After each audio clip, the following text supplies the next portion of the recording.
ராமாயணத்தில் மறைக்கப்பட்ட ஒரு கதாநாயகி இருக்காங்க. அவங்க யார் அப்படின்னு பார்த்தா லக்ஷ்மணனோட மனைவி ஊர்மிளா தான். ஏன்னா கணவன் லக்ஷ்மணன் ராமன் காட்டுக்கு போனதும் 14 வருஷங்கள் தன் வாழ்க்கையை தியாகம் செஞ்சார். வால்மீகியும் சரி கம்பரும் சரி இந்த கதாபாத்திரத்தை இன்னுமே நல்லா சொல்லியிருக்கலாமோ அப்படிங்கிற எண்ணம் இருந்துட்டு தான் இருக்குது. ஜனக மகாராஜாவோட தத்து மகள் தான் சீதா தேவி. ஆனால் ஜனகரினோட உண்மையான மகள் யார்? ஊர்மிளா. ஜனகரோட தம்பி குஜஸ்தவஜாவின் மகள் மாண்டவி. இவள் பரதனை தான் கல்யாணம் பண்ணிக்கிட்டா. இன்னொரு மகள் ஸ்ருதகீர்த்தி. இவள் சத்ருகனை மணந்தவள். இந்த 4 சகோதரிகளும் புகுந்த வீட்டில் மகிழ்ச்சியாகவே இல்லை. இதற்குத்தான் ஒரே வீட்டில் அக்கா தங்கையை திருமணம் செய்து தருவதற்கு அந்த காலத்தில் மிகவும் தயங்குவாங்க.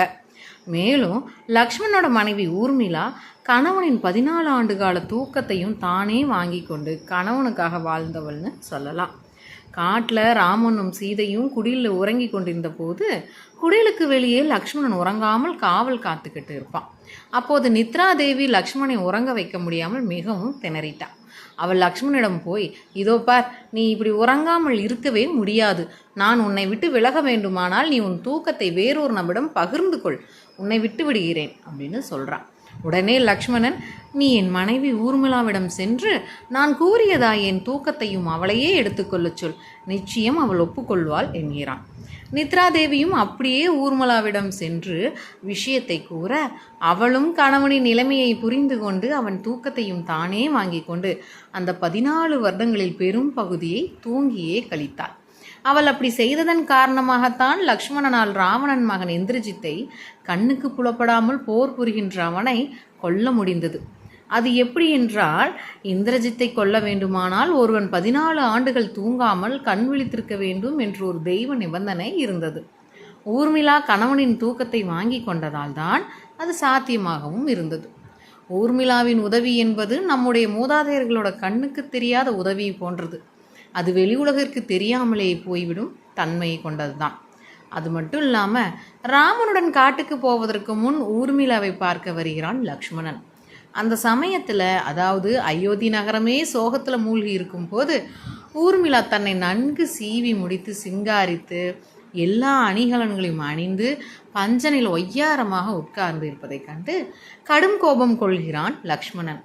மேலும் அரச போகங்களை ஆண்டு அனுபவிக்கத்தான் லக்ஷ்மணனை அவள் மணந்து கொண்டதாகவும், எனவே லக்ஷ்மணன் ராமனுடன் காட்டுக்கு போகக்கூடாது என்றும் பிடிவாதம் பிடிக்கிறாள் ஊர்மிளா.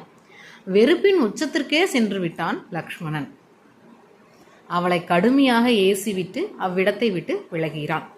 லக்ஷ்மணன் சென்ற அடுத்த கணமே ஊர்மிளா கேவி கேவி அழுகிறாள். அதாவது லக்ஷ்மணன் தன்னை முழுக்க முழுக்க வெறுக்க வேண்டும் என்பதற்காகவே இப்படி ஒரு நாடகத்தை நடத்தியிருக்கிறாள். தன்னுடைய கணவன் ராமனுக்கு செய்ய வேண்டிய சேவைகளில் எந்தவித பங்கமும் வந்துவிடக்கூடாது, தன்னை பற்றிய ஆசாபாசங்கள் ஒரு துளியும் இருக்கக்கூடாது மனதில் என்பதற்காகவே உயர்ந்த எண்ணமே அவள் மனதில் அப்போ மேலோங்கி இருந்தது. 14 ஆண்டுகள் கழிந்து ராமன் அயோத்தி வந்தபோது லக்ஷ்மணின் உதாசீன போக்கை கண்டு சீதை அதை பற்றி ஊர்மிளாவிடம் விசாரிக்கிறாள்.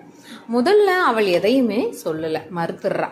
ஒரு கட்டத்தில் கர்ப்பிணியான சீதையின் கண்ணீருக்கு இறங்கி உண்மையை சொல்லிடுறான் ஊர்மிளா.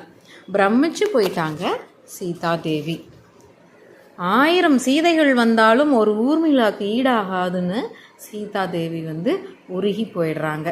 இந்த விஷயத்தை தன்னை தேரில் கொண்டு போய் காட்டில் விட வந்த லக்ஷ்மணனிடம் சொல்கிறாங்க சீதாம்மா. நொறுங்கி போயிட்டாரு லக்ஷ்மணன். தன்னை ராமன் கைவிட்டது போல் ஊர்மிளாவை கைவிட்டு விடாதே என்று கேட்டுக்கொள்கிறாள் சீதா. ஊர்மிளாவை காண விரைகிறான் லக்ஷ்மணன். அவளை கண்ட அடுத்த கணமே அவள் தன் மனைவிதான் என்பதையும் மறந்து அவளது கால்களில் நெடுஞ்சான் கிடையாக விழுகிறான் லக்ஷ்மணன். இறுக பிடிக்கப்பட்ட அவளது பாதங்கள் லக்ஷ்மணின் கண்ணீரால் நனைகிறது. இப்படி நம்ம வாழ்க்கையிலையும் நமக்கு தெரியாமல் கூட சிலர் உதவி செஞ்சுருப்பாங்க. அது கடைசி வரைக்கும் நமக்கு தெரியாமல கூட போகலாம். எனவே முடிஞ்ச வரைக்கும் நம்மோட இருக்கிற எல்லாத்துட்டையும் நம்ம அன்பு தான் காமிக்கணும்.